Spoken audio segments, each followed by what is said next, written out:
Great. So we're just about to start a session on personas and understand what they are, how they can help you think and get in the mindset of your future customers or existing customers. So Shelley, do you want to lead this session? Absolutely. Welcome back, everyone.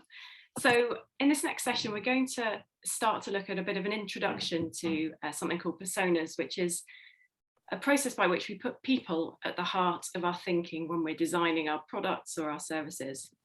And the view being so that we can design things that are ultimately really relevant and rewarding to those people who are using them. Now, for social enterprises, this is particularly key because ultimately our mission is to meet a need in some way to help improve people's lives. But the same can be said of all businesses. So a sustainable business, financially sustainable, will need to satisfy its customers so that they get repeat business, so that existing customers come back time and time again, and also so that they attract new business. Now, you might have heard of this thing called person-centered design. It's also known sometimes as human-centered design. And this approach, it really emphasizes the importance of understanding your customers really well and the people accessing your services and coming up with ways of making sure that you continue to improve your understanding of your customers. So this starts with the thinking that the way to understand your customers is to put yourself in their shoes.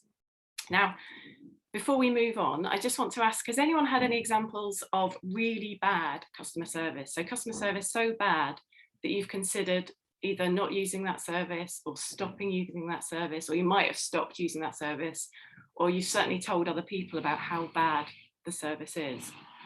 Yes. Yes. Who's that? Is that Mel? Yeah. Mel, do you want to tell us about your example? Yeah, I probably shouldn't actually. But anyway, it was an internet, like a website hosting company. Yeah. And they actually hosted my brother's website, and my brother died. And it took me some time to address. So I just carried on paying them, each year for this hosting. And I missed a payment one year and I lost the domain name. And I tried to email them and I got like automated responses. You're more quiet. I got automated responses that seemed like it was an automated response. So I emailed back going, I presume that this reply within 36 hours or will close this request. Because it said bereavement, deceased account holder in the subject of my email. Do you know what I mean? It was obviously sensitive. Really clear. Yeah, really clear. And I literally emailed saying I'm finding this difficult to deal with, and I was getting these things saying your ticket will be closed in the next 36 hours. And I replied back going, I presume this is an automated response, and it came back, no, it's not. So they were choosing to send me these horrendous emails that were like, deal with this now or we won't deal with it. And then eventually I got a third party to shut down the account on my behalf because they caused me so much distress of trying to communicate with them. And then this year they have just drawn from my credit card the hosting fee that they don't even host anymore. Wow. They refused to speak to me on the phone. They would only communicate through email. And luckily it's on my credit card. So I've waited the requisite amount of time. I'll send the email to my credit card company and I'll get them to deal with them.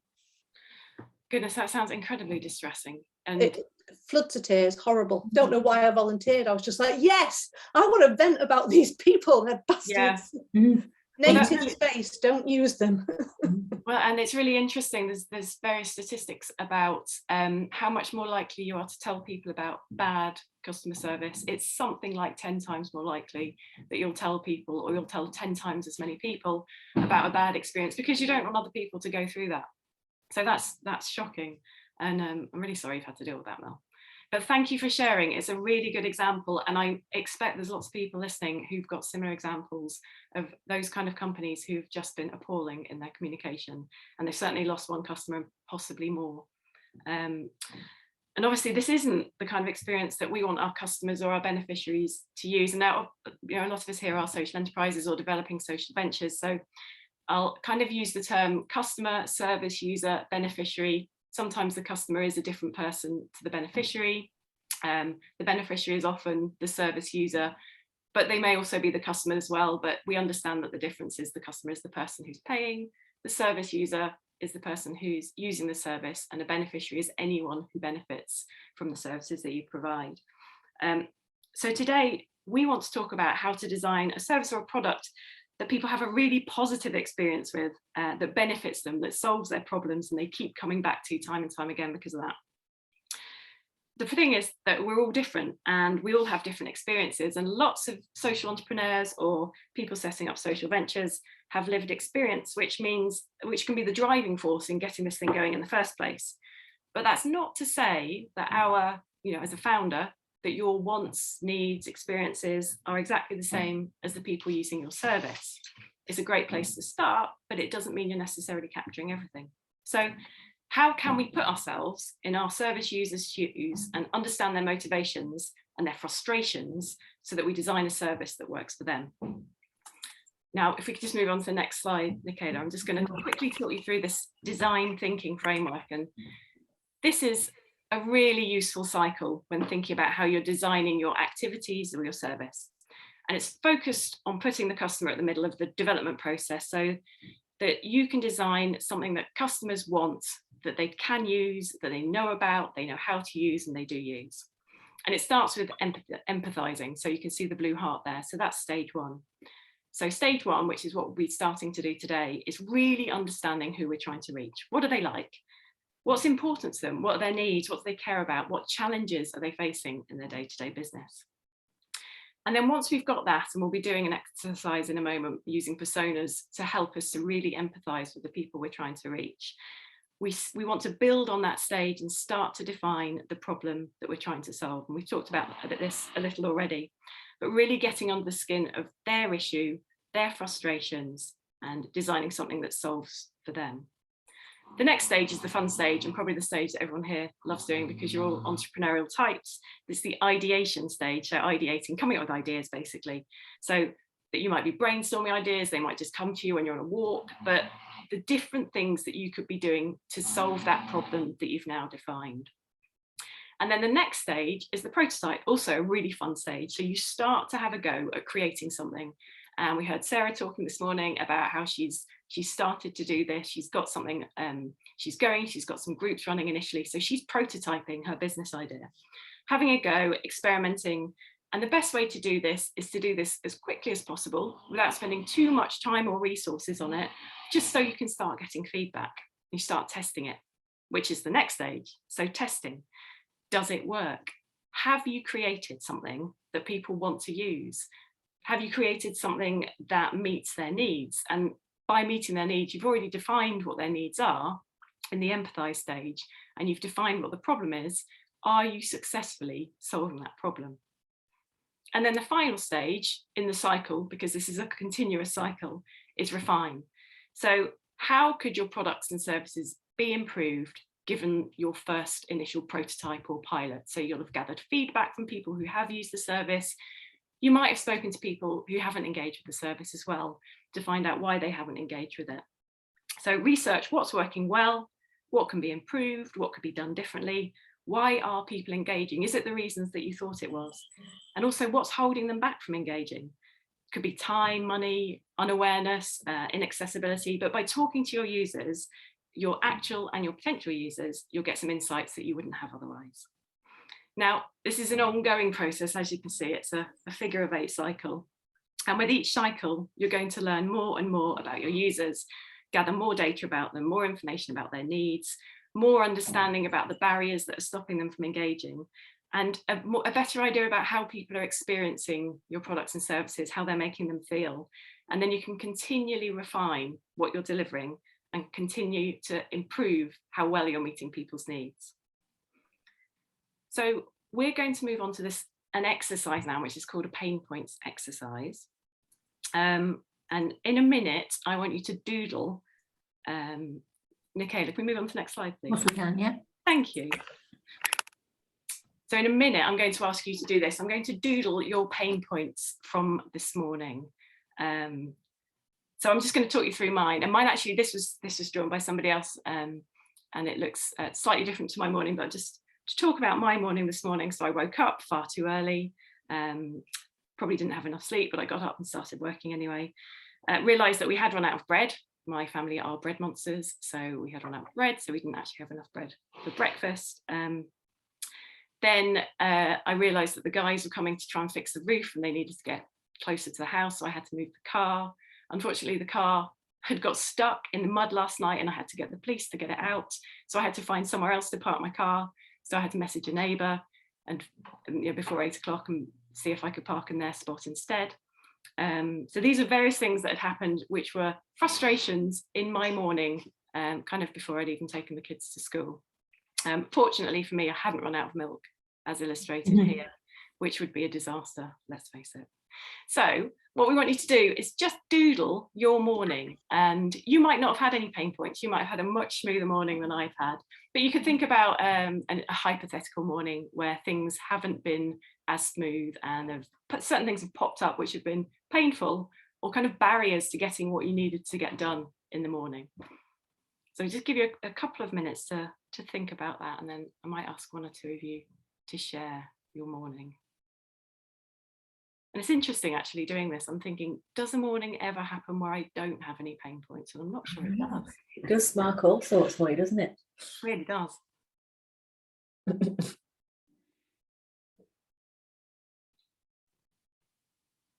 I can already think of 2 or 3 businesses that I need in my life as a result of just thinking this through. I want to sort out your morning routine. Or just the things that went wrong. Yeah. What would make life easier? Yeah. No, definitely. But unless you ask this granular, I can't say his name, Gurge talked a lot yesterday in a previous session about cash flow and budgeting, about granularity, but this is really getting down to the finer detail. The devil's in the detail. And if you don't ask, you don't know, and there could be things, couldn't there? People know. Yeah, it's really absolutely. interesting. See how people's mornings have gone. Right, would anyone like to share their morning, I was going to say hell, no, their morning routine and pain points, things that, and there might be things in there that went completely smoothly and as planned, and hopefully there were. I guess that's why these smart fridges are going to be so popular at some point, because we won't run out of milk and we won't run out of bread.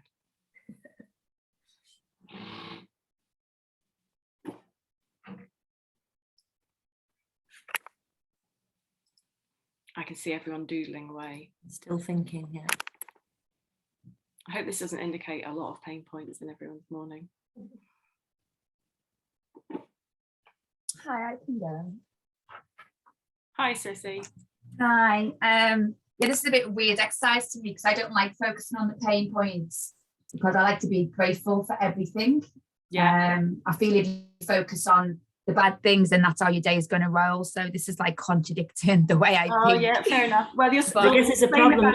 There's a problem. So. I was just going to say, as a problem solver, innovator, and somebody who can design services to meet needs, sometimes you do have to flip it on. Yeah, no, I understand that for the not the good, not nature of it. your way of thinking.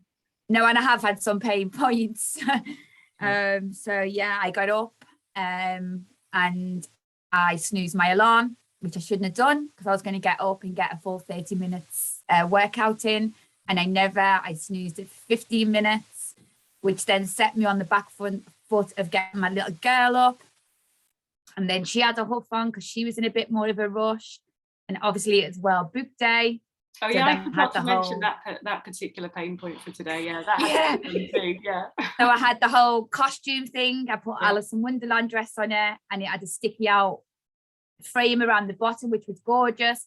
But to my 6-year-old, she looked poofy. I looked too poofy, so I had to take the frame out the bottom so it all hang quite down. And then getting all the stuff into the car and getting her in the car. And so they were my pain points this morning. And I know I could have rectified that by not snoozing my alarm. Yeah. And then everything would have flowed the way I visualized it, but I was the creator of my own pain points. And that, I think you just indicated there exactly why sometimes we just need to consider the pain points in order to come up with the solutions to address them. But it sounded like you achieved it, and everyone got where they needed to be. So well And I done. guess Yeah, and then so tomorrow now I will, especially verbalizing it to all use.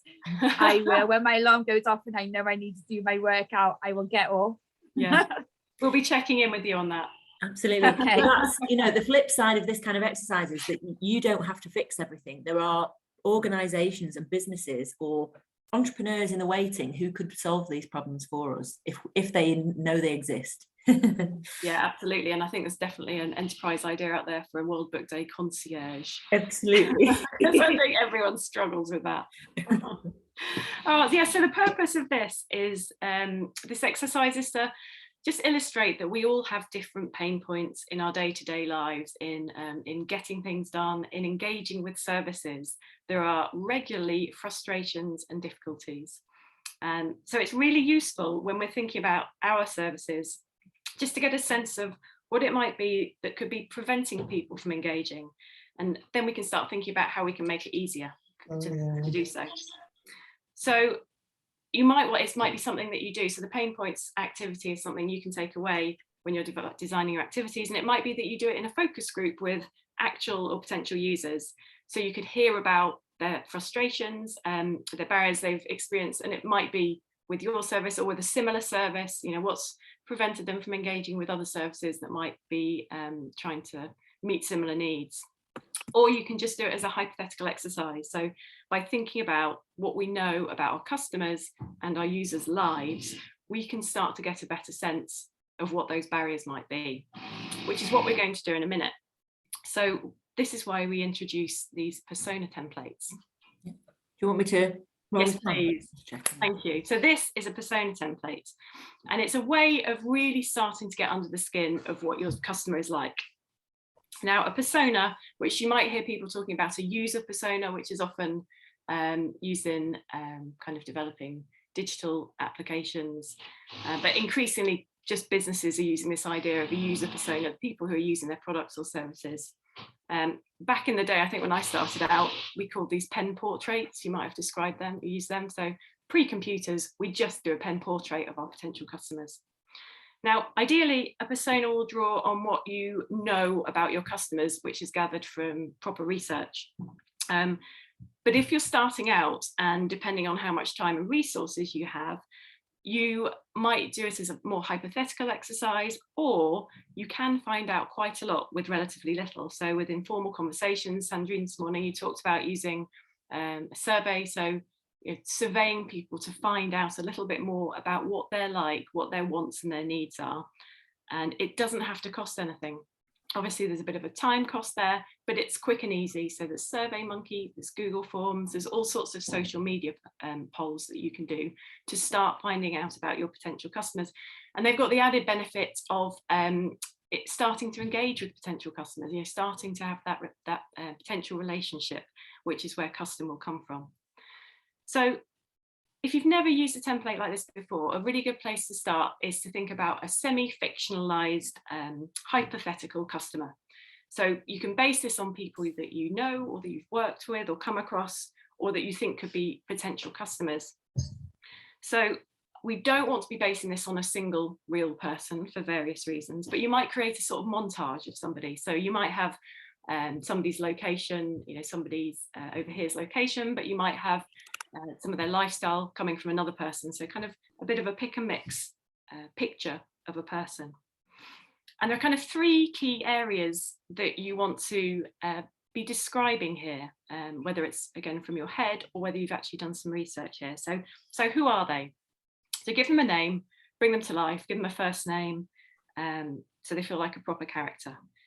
Where do they live? You might give them a specific location, a geographic location. You could describe who they live with. What are their relationships? Do they have children at home? Are they likely to be a homeowner? Are they likely to be in rented accommodation or something else? So talk through, key relationships in their lives. It might be people they don't live with. So it might be that somebody's got a important relationship with a younger child, but they don't live at home. What age are they likely to be? Are they likely to be older or younger, somewhere in the middle? What do they do? What's their day-to-day look like? What keeps them busy? Are they likely to be employed? Are they working part-time? Do they have hobbies or interests? Do they have digital access? Now, obviously, we're all here on Zoom, so we all do have digital access, but a significant number of people still don't. So would everyone be in a position to access your service via Zoom, say, or even hear about your activities through social media? Now, the bottom section, visits regularly, it looks really small there, but that's a really important one, and it's good if you can flesh that out a bit. So what we mean by visits regularly, it's where do they go in their free time? And this might link into their hobbies or their relationships, but there might be other services that they're accessing regularly as well. So these might be opportunities for reaching them. Do they go to the doctors regularly? So if they're an older person, they're probably likely to go to the doctors regularly. If they're a parent, they probably have regular appointments at a GP. Do they take their children to school on a regular basis? What are the regular places they're going, the touch points where they're going that you could start to promote your services through? Do they go for a haircut on a monthly basis? Yes, it's just think about those things. And then depending on your venture, some of these might be really specific. So they might be living in temporary accommodation. They might have experienced a particular trauma. They might be displaced. So if that's the case for your venture, then include that detail, include that level. And remember, this doesn't have to be representative of all your customers. This is an example of one of your key customers. Think about their goals. This is the second section. So that first section is kind of what they're like, describing their life and their lifestyle. The second section is their goals or their needs. So what do they currently want from life? What makes them tick? What are their ambitions or hopes for the future? They might want paid employment, or they might want a safe place they can talk about their problems. They might want to meet people in a similar situation. They might need more social connection. They might want support getting a healthier lifestyle, or they might want some help on a creative project they're working on. So this will be really specific to your venture, and it will be different for all of you. What do they want to improve in their lives? Pretty much everyone will have something that they want to make better in their life, something that they want to change. And then, sorry about this, Sissy, but we're going to have to dig into their frustrations as well. So what are they struggling with? What difficulties have they had getting support in specifically, in particular in the problem area that you're looking at? What have been the barriers that they've come up against that you might be able to do something about, that you might be able to change? What's getting in the way of them currently getting support that you could address? So in just a moment, we're going to create a persona for your venture. Now, for this first one, we want you to think about your typical service user or your core customer. Now, most ventures will have multiple personas, so don't worry about that. We just want you to think about one of them. So for example, it was Imelda this morning. You talked about having, one of your personas would definitely be the parents. Another one might be an HR manager in a corporate. They're completely different people, and the activities and the outreach and the marketing that you do for those two personas is completely different. So you create one for each. So today, think about your core person and draw a picture, and don't worry if it doesn't cover absolutely everyone. It's just one persona for now. So if we just move on to the, sorry, just a bit more information about that. The other reason that you want different personas is that you're likely to deliver different activities to meet the needs of different personas. And sometimes organizations can get caught up in trying to be all things to all people. And if you do that, you end up not satisfying anyone. So it helps you have that focus. This is for this group of people. We also care about this group of people, but we're going to design things differently for them. So don't worry about trying to cater for every single group of beneficiaries, and doing this persona work can really help distill your thinking. So yeah, we're going to move on. If we could just move on to the next slide, Michaela, what we're going to do, actually, no, I'm going to talk through Joan first, and then we'll do the exercise. So Joan, this was a persona that was created for a social cooking venture. And Joan is a headstrong 75-year-old whose health and well-being is suffering because she lives alone and she doesn't feel confident to leave the house independently. So that's a really key piece of information when you're thinking about how to engage with Joan. She's 75, she's a widow. Her partner died 2 years ago and she lives alone in a 1-bedroom flat. She's retired. She does use a smartphone and she does engage with social media.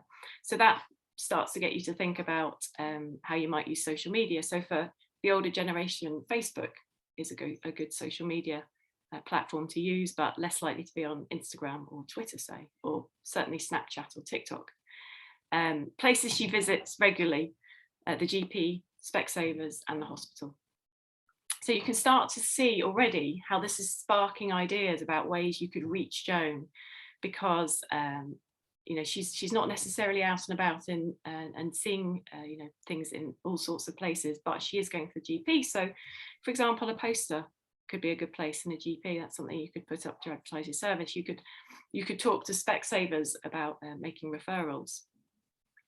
Her motivations, pictures and letters from her family. So that's another route in. So even if your beneficiaries aren't likely to be on social media, their family might be. So if you're doing an older person's service, for example, you could start to talk to people and say, do you know a family member in this local area who might benefit from, say, social cooking?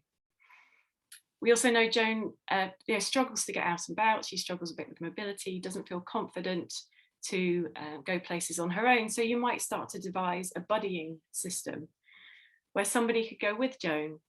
You might start to think about transportation. You might start to think about how people could refer other people. So for existing service users, talking to them about who they might bring along, you know, who might feel uncomfortable coming on their own, but might come along with one of their friends to act as a bit of a buddy. So it's those kind of things that the persona really brings to life, and it just helps you to start coming up with some really practical things that you can do. So I'd like you to spend 5 minutes or so thinking about one of your user personas. And I think for this first one, let's definitely think about beneficiary rather than necessarily a customer, but you'll be able to see how this kind of thinking would be just as useful for customers as well. So you'll have this spreadsheet in the pack that I sent around yesterday. So if you want to go into PowerPoint, you can do it on there and just add text boxes, or you can just do a scroll like in the previous slide.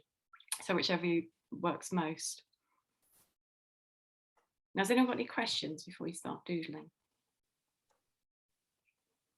All silent, that's a good sign. I can see lots of eyes down, which makes me think we're doing it, so that's good.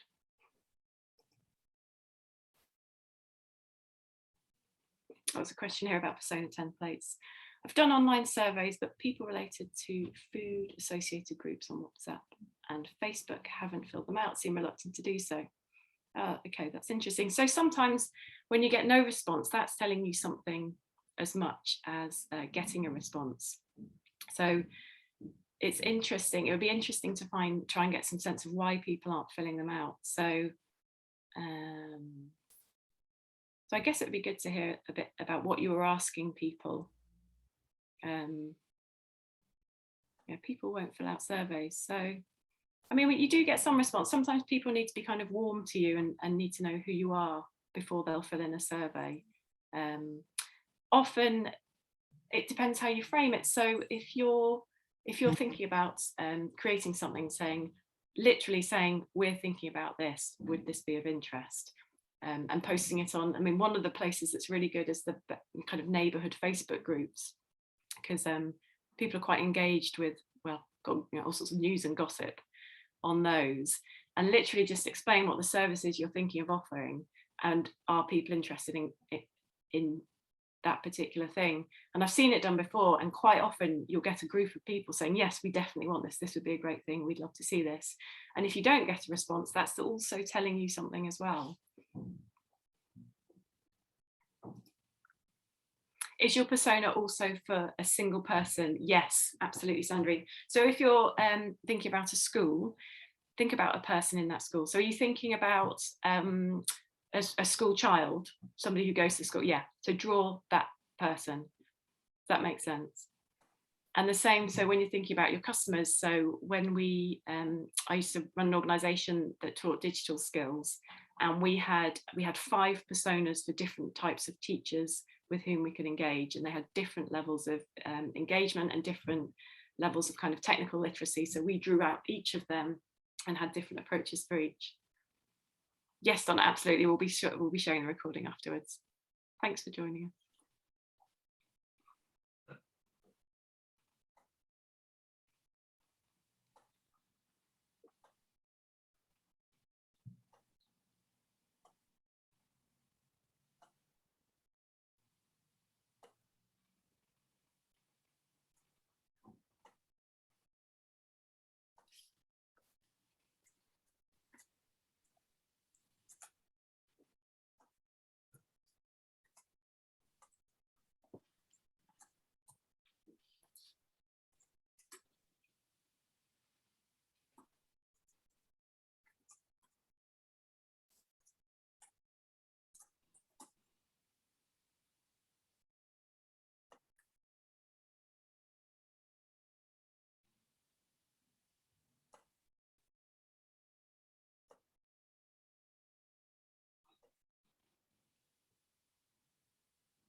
Okay, we'll have another minute or so, and then I might ask a couple of you to share what you've come up with for your personas.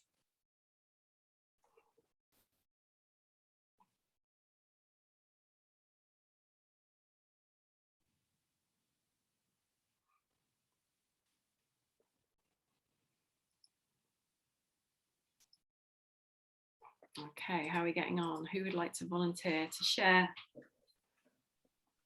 their user persona for their beneficiary?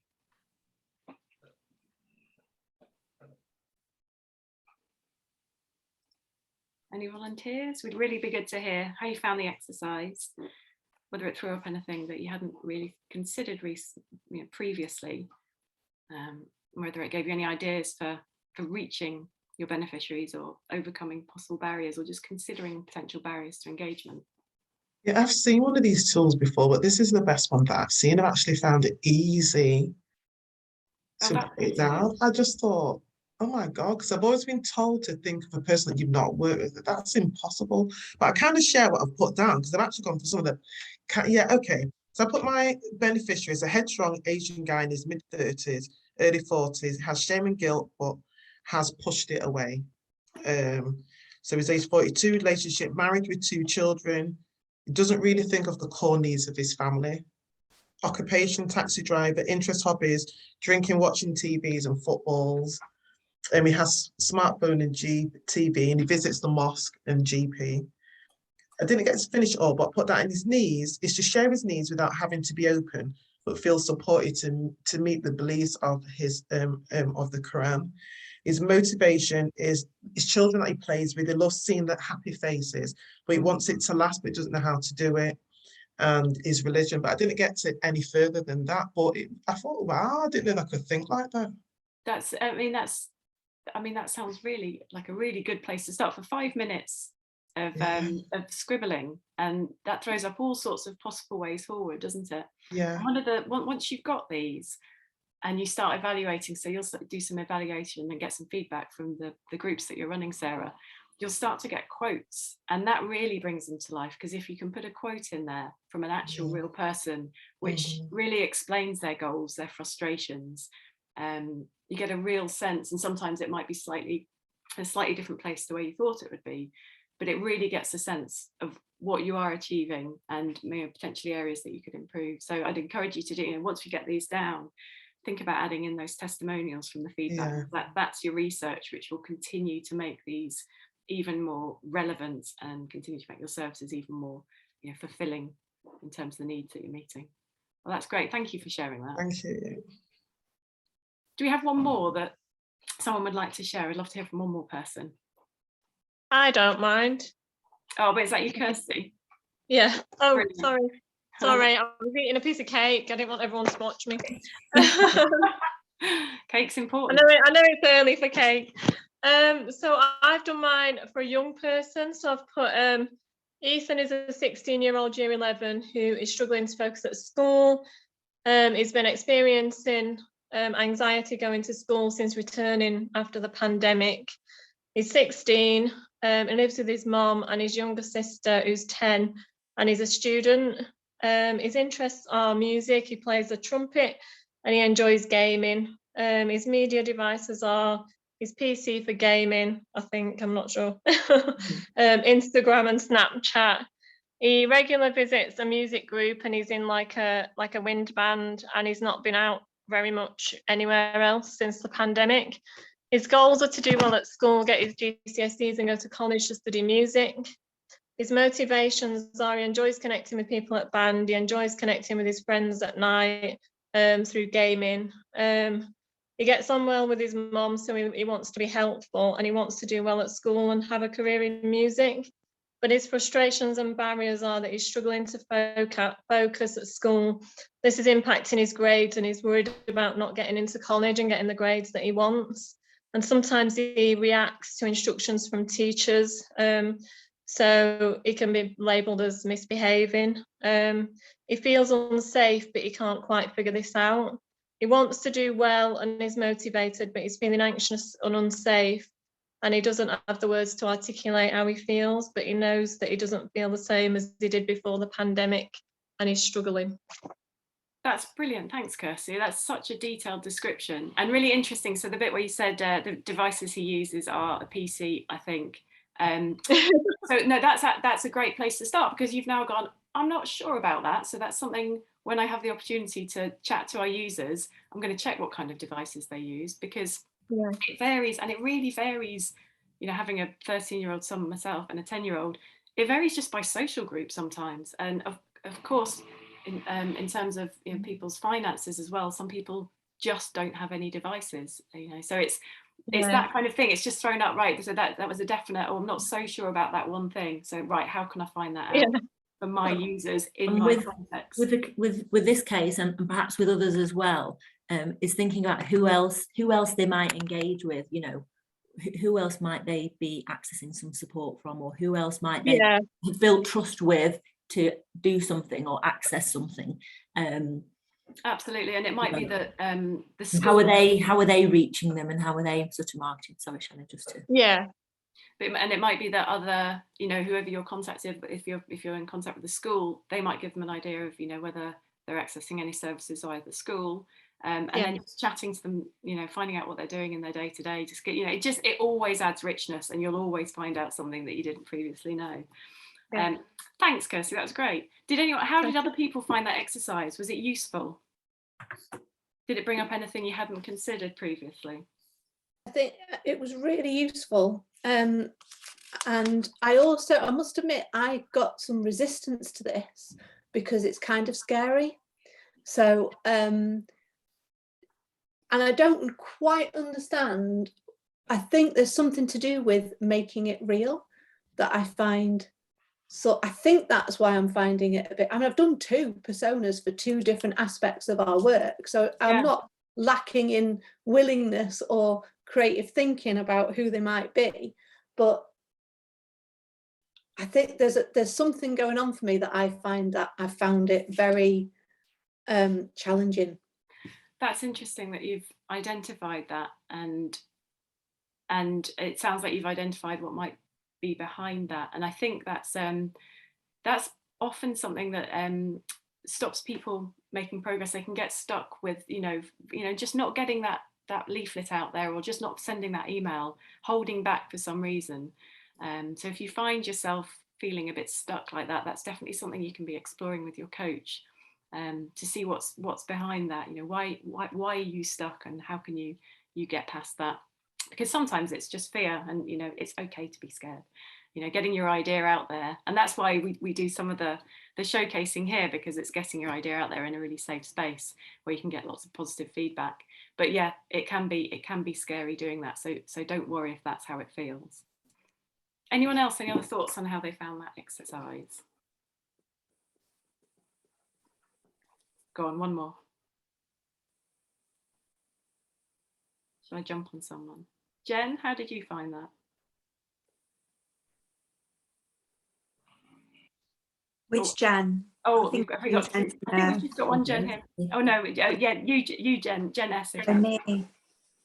Oh yeah, do you know, like I found it really interesting actually, and sort of I guess I started with, you know, like real life examples of people that I've worked with, I guess, and then sort of tried to kind of look at really yeah, and I guess it just brought up things that I hadn't really thought about before, and also other problems that they might have that I haven't really thought about before, you know, and maybe how I'd overcome those other problems that they need to overcome to sort of access the support that I'd be offering as well.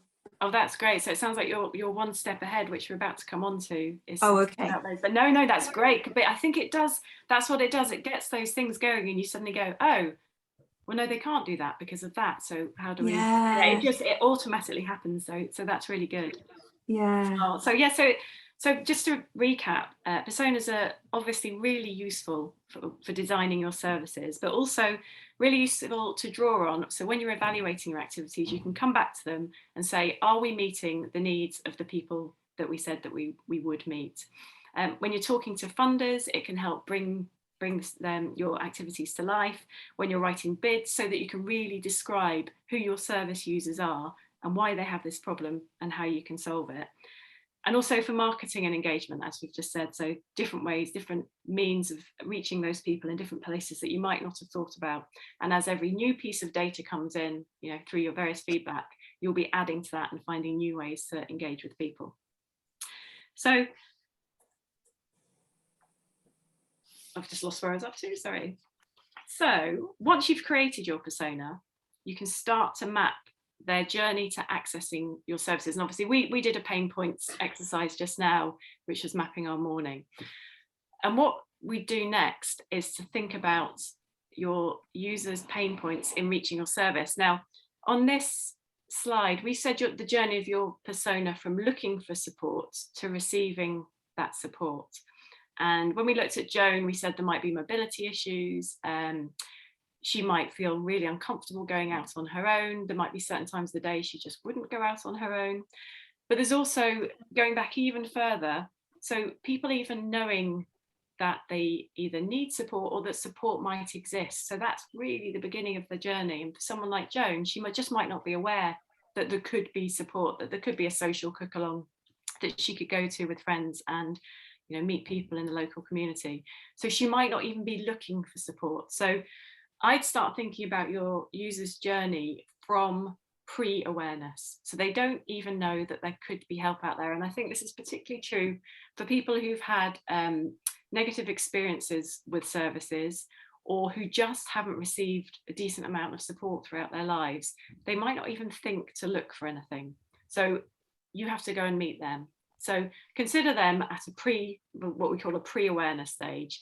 And you want to map how they find you all the way to accessing your services. So again, I think we're just going to spend a few more minutes, a minute or two, just starting to think, and I'm sorry, Sissy, about their pain points. We can think about them as barriers if you prefer, because barriers can be removed, obstacles can be taken away. So that might be a more positive framing of it. So just map out from being totally unaware, and then at each of those pain points or barriers, you start thinking about what you could be doing to remove those barriers so that they can find your services and make use of them. Now, this is something you might want to do as a team, you know, have a go with individually now, but it's a great thing to do with a wider group if you have a wider group in your venture. And it's also another way of getting feedback on an activity or a service that's ongoing. So, you know, if you're talking to your customers and you actually have a chat and say, you know, what was difficult or frustrating about engaging with us, was it annoying that it was all on Zoom? Were you able to find the location? Were we too far away from where you are? Were the steps a problem? Did you find the communication difficult? Sometimes people find it difficult to understand lots of information. You know, was it phrased in an appropriate way? Was it clear what was going to be happening, where it was going to be happening, when it was going to be happening?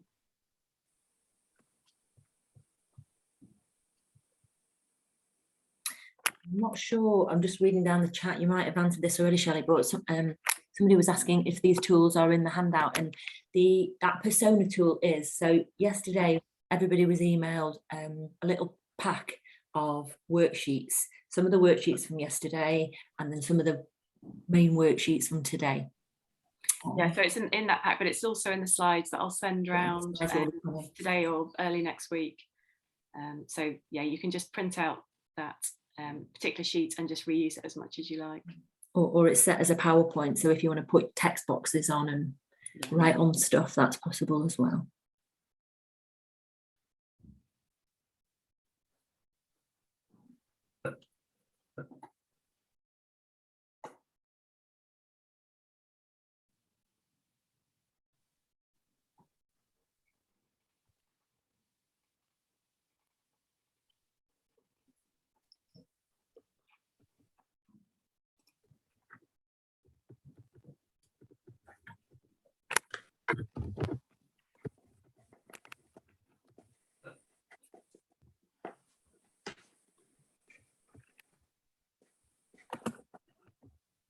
Okay, we'll just have another minute or so on this journey mapping, and obviously this is a longer exercise that you can complete in your own time. It's just getting a real sense of those things that might be getting in the way of people. And that question where it says, what can you do to make their journey easy? It doesn't mean that you have to do that. You can partner with other people to do that. You know, it might be just something simple that within their own support network or within their own line of sight they can fix once it's people are aware of it. Or it might be that you know, you need to build collaborative partnerships or you know, mutual support in other ways across other organisations or services or whatever else. Or it might be that actually you designing something that people are going to pay more money for, that you can put into a bid, or that you can put into a tender, you know, because a lot of these contracts and things that are out there, when they're looking for people in the voluntary community sector and other places to deliver services, they want you to reach people who might have barriers to engagement, and you coming up with ways to solve those challenges is all part of the fun. So did anyone identify any obstacles or barriers or frustrations that people could come up against when engaging with your service? Loads. Oh really? Who's that? I can't see you speaking. That's Jen. Yeah. Hi Jen.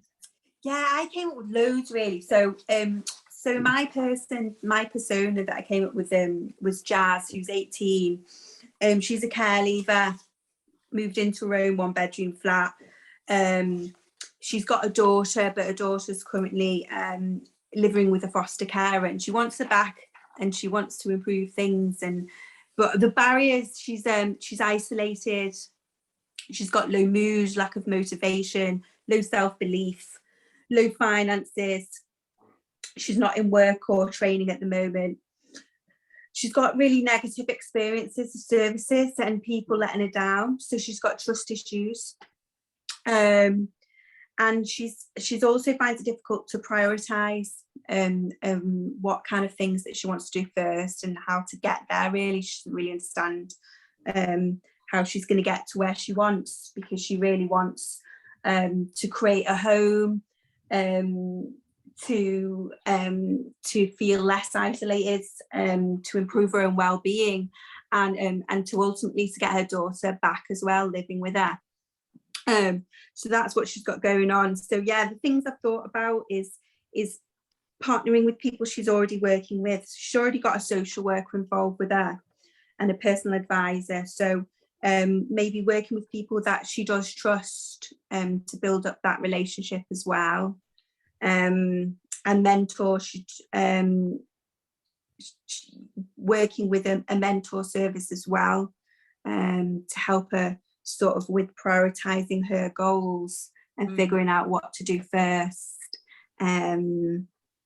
before sort of I can help support her in terms of taking ownership over her space and improving her well-being through improving her space.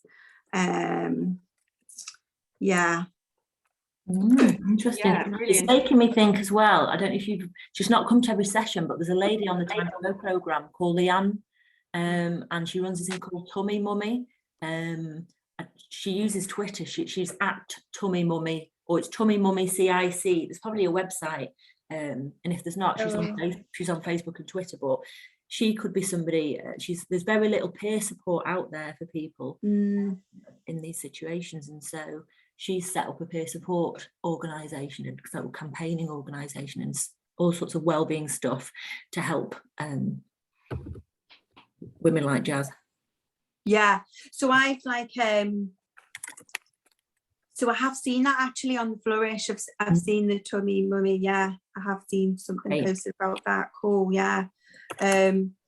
Yeah, so that I think those relationships are just so important, building up that trust. And then obviously, like Jazz is obviously made up, but Jazz is on social media and like, you know, TikTok and stories and stuff on social media. So it's about maybe getting also the work that I'm already doing, telling that story really through social media and becoming better at that and getting that out there. Oh, that sounds really interesting, Jen. Thank you. And you can just see the shift. There's I mean, you'll have come across these services or organisations before, who they tell you what they do. You know, we've made a website to do this, and they haven't done the thinking about the customer who that they need to meet. It's very much, it's kind of a push. We're telling you, it's I heard someone describe it as the kind of the hero. We're here to do this, and actually doing this customer centric piece of thinking just makes you realize that's the start point. It's not what the activity and the service is the end point of the design process, and the people are the start point. So I'll just move on to next steps of persona. So what you can do to take this forward in your own time, and hopefully this has given you a really good flavor of how useful this can be and how it can just spark a huge amount of ideas and also get you to think about where there are gaps in your knowledge that you can start to plug. So in terms of next steps, give it a go in your own time, obviously relate it to your venture and start to think about, I'd say use them when it feels necessary. So if you're starting to think about, say, engaging with corporates or you know, other potential customers, that's the time to start designing a persona. You don't have to do everything, every aspect of your organisation right from the outset. Repeat it multiple times with different customers and beneficiaries, and you might have a number of really clear ones already. You might have parents and children, for example. You might have teachers and young people. So you'll know who the key people that you need to start thinking about are already. So get those in place. Think about whether it makes you think differently about how you'll be designing your service, whether it changes how you think about your customers, service users or beneficiaries, and whether it makes you think that you need to be doing a little bit of research. It can be, like we say, it doesn't have to take a huge amount of time and effort to start getting that information where there are those gaps. And then test your service design with people. So get feedback and iterate, return to that figure of 8 design loop. Every time you do something, repeat the feedback that you get, repeat the iteration, refine, test and refine, and the depth of knowledge that you'll get will just increase. So before we move on, has anyone got any questions on pain points, on personas? Everyone seemed quite happy with those. Well, I hope you find them useful. I've certainly used them in numerous different situations. And there's another tip with these things. It's kind of hard when you're running something on your own, or you might not have developed your board yet, or even if you have. One thing I was taught years ago is if you haven't got a board, you can make one up in your head before you find these people. So what I ended up doing is, if you wish you had a board that had that HR manager from wherever that you're trying to reach, or it had somebody from within your community that was helping shape and do things, when you're trying to make decisions, when you're planning and thinking things through, you can have your personas, whether you have them kind of doodled out, or it sounds a bit creepy, but you can imagine these 3 or 4 characters who, what would they say, what would they think, what would their view on this be, what might their attitude towards this decision be. You can, in addition to having those personas to help with your marketing or to help with other stuff, it can before you've got your governance in place, it can help you, guide your thinking really, or guide the direction of certain decisions that you might make, so that it's not just your mind that's thought about this thing, it's the perspective perhaps to the best of your ability of these wider people, customers, beneficiaries and stakeholders that you're working with. And if you've put some depth of thought into some of who those characters are, you've almost got them along with you on your journey. Don't get me wrong, you've got to check in with these real world people. You've got to have real world people on your projects and governance and everything eventually, but in those early days when you've not got that far yet, it can be a useful thing to do, just to bring a bit of breadth of diversity in thinking. No, it sounds great, good. thanks for that. So I'm conscious that we've not given you Nearly having lunch, aren't we? We're nearly having lunchtime, so we've just got this tip, haven't we, or this thing that we need people to do. I know a couple of people had to dip out early and some might be coming back, but for those of you that we've got here, believe it or not, we're over halfway, I think, in the programme, and we do this kind of midpoint review normally. And what Shelley sent you on an email, I believe. But yeah, it's in the worksheet pack. Perfect. So in the worksheet pack, we'd really appreciate you having a look at this. And if what I might ask Shelley, in case it's hard to find in a worksheet pack, or it's in an attachment, or it's in something somebody's got to download, I just wonder if you might cut and paste that table into an email certainly to the people who are on this call, and well, for the whole list perhaps, just to request that now we're at the midpoint of the programme, which we're asking if people can complete this. And it's you did this at the start of the course actually. when we started the learner plans, you put a kind of ABCD next to these statements on whether or not you can do this well, whether or not you can just about do this, nearly do this, or can't do this. And we're asking you to just repeat that exercise so that we can see if there's been any, there's no expectation, but if there's been a bit of a shift, we'll be able to track that.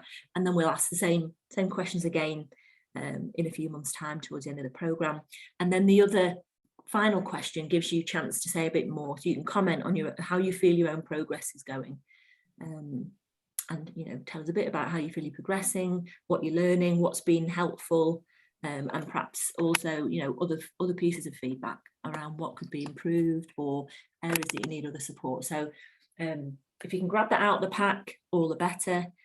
Or if Shelley's able over lunch to send over that table in an email, you can easily email us back and just fill in the table in an email, and we can then transfer that detail over to where we need it to go. So we'll be asking you again after lunch, have you seen this? Have you got this? Have you sent it back to us? And if you can send that back to Shelley, obviously support@flourishtogether.org.uk, we'll then make sure we've got that all together. There's no space on this, Nicola, for my name. Would it help if I typed my name on it? Yes. Or does it need to be Well, you're going to email it. or anonymous? You're going to email it us, so it should be fine. Well, it might be me, it might be Amy. I'll put my name on it. Okay, well, you're an info, aren't you? Yes, please do put your name on it. Yeah, that's great. Fantastic. Oh, well, thank you for spotting that. We're taking a break, aren't we? And then we'll come back around 12:30. Yeah, I think it's about 12:30, so we can get stuck into quite a bit this afternoon around business planning and that kind of thing. So take a good half hour and we'll see you at 12:30. If anyone's got any questions, we're around here.